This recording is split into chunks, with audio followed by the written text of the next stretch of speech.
여러분 안녕하십니까? 오늘은 제자도 6번째 시간입니다. 잘 믿는다는 것이라는 제목으로 말씀을 드리려고 합니다. 사도행전 3장 1절로 10절의 말씀을 읽어드리겠습니다. 어느 날 오후 3시 기도 시간에 베드로와 요한이 성전으로 올라가고 있었다. 그때 사람들이 나면서부터 앉은뱅이 된 사람을 메고 와서 미문이라는 성전 문 앞에 두었는데 성전에 들어가는 사람들에게 구걸하라고 사람들은 그를 매일 그곳에 데려다 두었다. 그 앉은뱅이가 베드로와 요한이 성전에 들어가려는 것을 보고 구걸하자 베드로는 요한과 함께 그를 주목하며 우리를 보아라 하였다. 앉은뱅이는 그들에게서 무엇을 얻을 줄 알고 바라보았으나 베드로는 그에게 은과 금은 내게 없지만 내가 가진 것을 너에게 준다. 나사렛 예수 그리스도의 이름으로 걸어라 하고 그의 오른손을 잡아 일으켰다. 그러자 그는 곧 발과 발목에 힘을 얻어 벌떡 일어서더니 걷기 시작하였다. 그리고 그들과 함께 성전에 들어가면서 그는 걷기도 하고 뛰기도 하며 하나님을 찬양하였다. 사람들은 그가 걷는 것과 하나님을 찬양하는 것을 보고 본래 미문이라는 성전 문 앞에 앉아 구걸하던 사람인 줄 알고 모두 그에게 일어난 일에 놀라 어리둥절하였다. 성전 미문에 앉은 뱅이는 열심히 사는 사람이었습니다. 성전 문 앞에서 신자들을 대상으로 구걸하는 일이 아마 자기가 알고 있는 최선의 삶의 방식이었을 겁니다. 다른 도리가 없지 않았을까요? 저는 오늘 본문에서 마땅히 구해야 할 것을 구하지 못하는 앉은뱅이 같은 신앙을 보았습니다. 스스로의 한계에 갇혀 더 이상 자라지 못하는, 스스로 걷지 못하는 신앙 말입니다. 그런데 거기에 예수의 제자들이 나타납니다. 베드로와 요한이었죠. 그러나 그들은 앉은뱅이에게 참으로 필요한 것이 무엇인지 아는 사람들이었습니다. 앉은뱅이가 정말 구하던 것은 주지 않아요. 이 사람들은 놀랍게도 이렇게 말합니다. 은과 금은 내게 없다고 해요. 왜 달라고 하는 것을 주지 않았을까요? 그러면서 베드로는 이렇게 말합니다. 내가 가진 것을 너에게 준다. 나사렛 예수 그리스도의 이름으로 걸어라 하고 그의 오른손을 잡아 일으킵니다. 그때 기적이 일어나죠. 더 이상 구걸을 하는 일은 이제 그에게 필요 없어졌습니다. 어느 책에선가 코끼리를 길들이는 것에 대한 이야기를 들은 적이 있습니다. 코끼리가 아주 어릴 때 새말뚝에 잡아먹는다는 거죠. 그러면 그 어린 코끼리는 그렇게 용을 쓰다가 그 새말뚝에 길들여져서 나중에는 말뚝을 뽑고 줄을 메어 놓지 않아도 그 말뚝 주변에서만 맴돌게 된다는 이야기였습니다. 다 자라서 족쇄를 뽑아버릴 힘이 충분해져도 그렇게 할 생각조차도 못한다는 것이죠.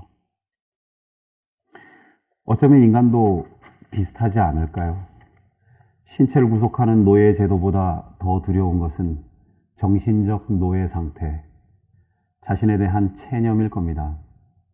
헨리 데이빗 소로는 풍요로운 소비 중심의 문명화된 사회가 인류를 노예로 만든다고 했습니다. 그래서 그는 숲으로 갑니다. 노동으로 자급자족해야 참 자유를 찾을 수 있다고 본 것이죠. 시대마다 그렇게 영혼의 자유를 추구한 소수의 목소리들이 있었습니다. 베드로에게는 자기가 믿는 예수가 그 해답이었죠. 그래서 베드로가 말합니다. 우리를 보아라. 신앙은 볼 수 있는 것이겠죠. 그리고 볼 수 있어야만 할 겁니다.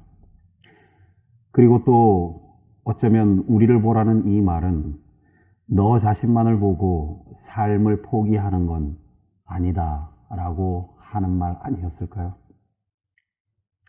평생 그렇게 남의 도움에만 의지해서 사는 삶은 하나님의 뜻이 아니다 라는 말 아니었을까 생각을 해봤습니다. 우리를 봐라.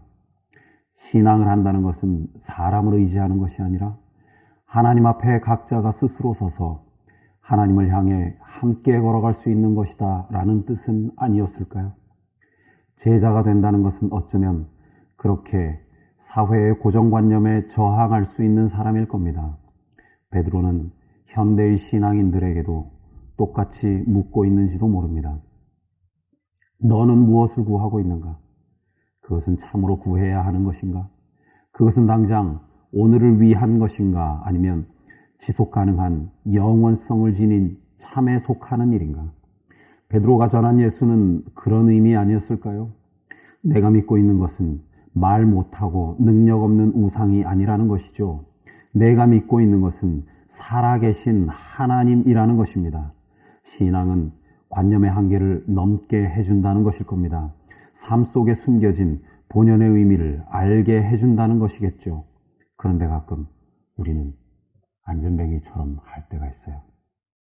다시 오지 않을 오늘을, 자신의 불쌍함을 이웃에게 호소하는 일로 낭비하는 겁니다. 자기 연민으로 가득한 말을 쏟아놓는 것이 마치 기도의 전부인 것처럼 할 때가 많아요. 예배란 어떤 것인가를 가끔 생각을 해보게 됩니다. 예배란 무엇일까? 그것은 어쩌면 진짜 나와 대면해야 하는 시간 아닐까요? 뉴욕모식으로 말하자면 몸나 혹은 제 나에 관심 가졌던 한 주에서 참 나에 대한 관심으로 전환하는 것이겠죠. 내가 진정 원하는 것, 나에게 참으로 필요한 것, 내 영혼이 진정 갈구하고 있는 것은 무엇인지 물어야 하는 시간이 아니겠습니까? 은과 금은 내게 없지만 내가 가진 것을 너에게 준다. 나사렛 예수 그리스도의 이름으로 걸어라. 참 부러워요. 이렇게 말할 수 있는 제자들이 참 부럽습니다. 돈은 없어요, 그 사람들이. 다른 거 정말 보잘것 없습니다. 어쩌면 학력도 제가 그들보다 더 낫겠죠. 그런데요, 그들에게 진짜 부러운 게 있어요. 그건 뭐냐면 예수가 있었습니다. 그리고 그 예수는 어떤 예수냐? 사람들에게 있는 한계를 극복하게 해주는 예수예요. 자유를 주는 예수입니다. 삶에 있어서 포기하고 체념하고 있었던 것들에 대해서 다시 되짚어보게 하고 질문을 던지는 예수예요. 그리고 거기에 얽매여 있는 노예와 같은 삶 속에서 해방시켜주는 예수입니다.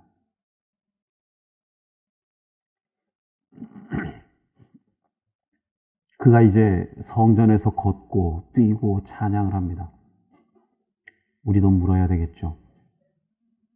예수 믿고 점점 자유로워지고 있는지를. 그리고 물어야겠죠. 내가 전하는 신앙은 올가매는 신앙인가 아니면 자유를 주는 신앙인가 하는 것을 말입니다. 성전 앞에서 안전뱅이가 구걸할 때 많은 사람들이 그에게 적선을 했을 겁니다. 하지만 그에게 준 돈은 그의 수명은 연장시켰을지 모르나 그를 자라게 하지는 못했습니다. 그렇기 때문에 어쩌면 그에게 동전을 던져준 것은 그를 참으로 사랑한 것은 아니었을 겁니다. 불쌍히 여기는 것과 사랑한다는 것은 그렇게 좀 다른 의미가 있는 것 같아요.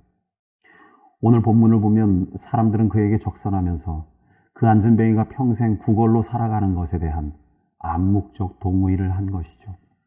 체념의 공감대가 형성된 것입니다. 너는 그렇게 태어났으니 그렇게 살 수밖에 없지 않겠냐 하는 겁니다.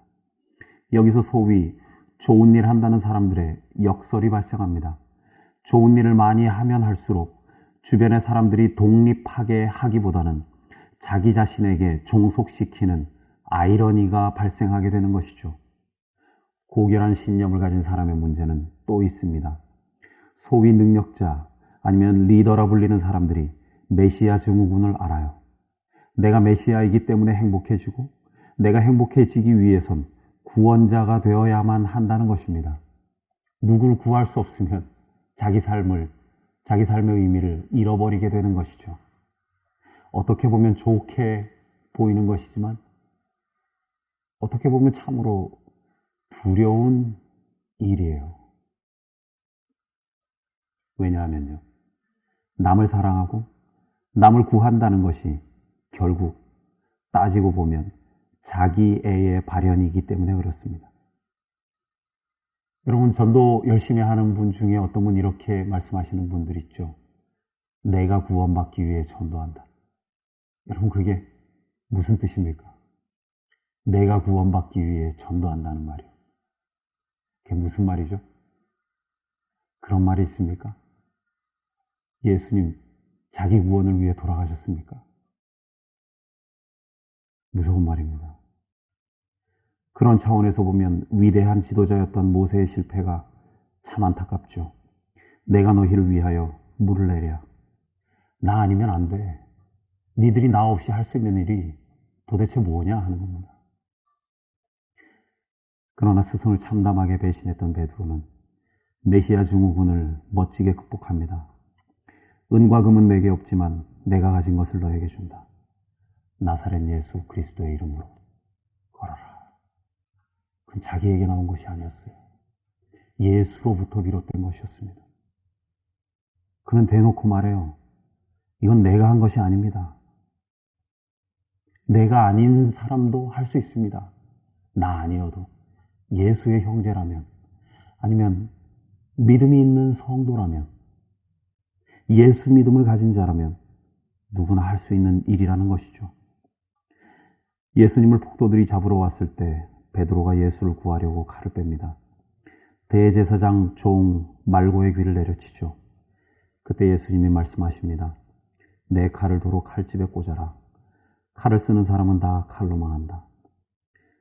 그리고 그가 예수의 재판정에서 아주 참담한 실패를 경험합니다.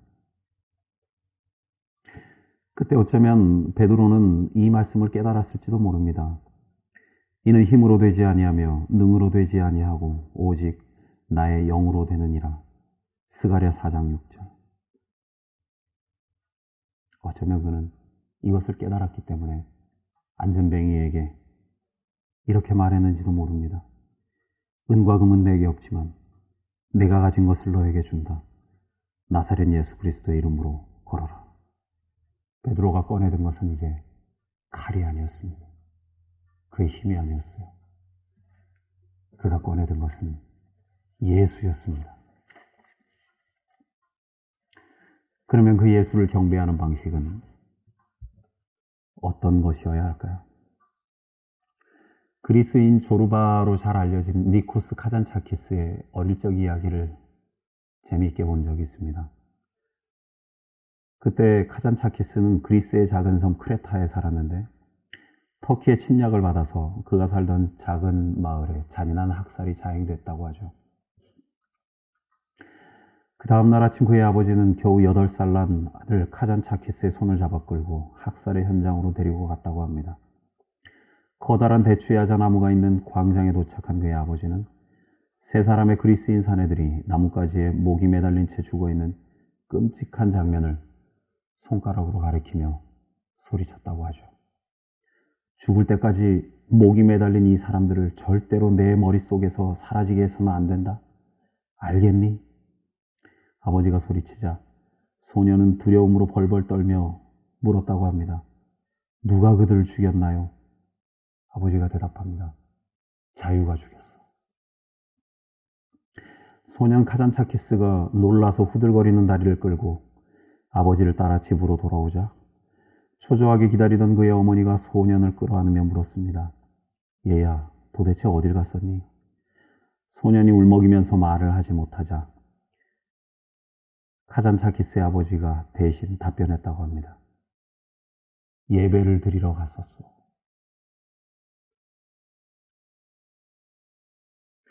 이 이야기는 카잔차키스의 영혼의 자서전에 나오는 실화라고 합니다. 억울하게 죽은 내 동족을 기억하는 것, 자유를 쟁취하기 위해 죽은 그들의 발에 입 맞추는 것, 그것이 카잔차키스의 아버지에게는 예배의 참 의미였던 것입니다. 사도행전에서 이제 더 이상 예수의 삶은 나오지 않습니다. 예수의 이야기는 사도행전 초반에서 승천 이후에 다 끝이 나버리죠. 복음서의 이야기가 전부입니다. 그러면 사도행전은 왜 기록되었는가?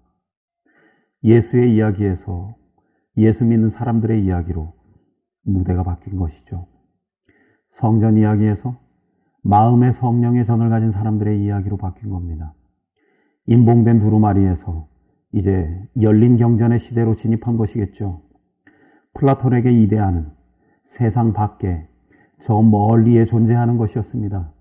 그러나 예수는 말했죠. 천국이 가까웠다. 천국은 너희 가운데 있다고 하셨습니다. 예수님이 설교하실 때 비유를 많이 들었어요. 이야기를 한 겁니다. 그 이야기를 왜 했을까요? 그것은 본격적인 이야기의 시대라는, 본격적인 이야기의 시대가 도래했다는 의미 아니었을까요? 그 이야기의 주인공은 누구일까? 바로 예수의 제자라 불리는 나입니다. 그 이야기는 그저 하나의 픽션으로 존재할 것이 아니고 삶에서 구현되는 실존이어야만 했습니다. 그것은 어떤 삶이었는가?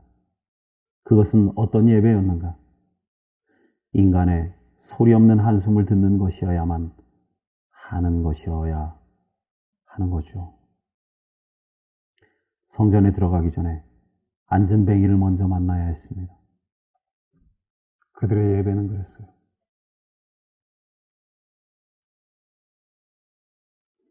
제자들에게 거룩한 예배보다 우선시되었던 것은 안전뱅이의 고통스러운 상황이었습니다.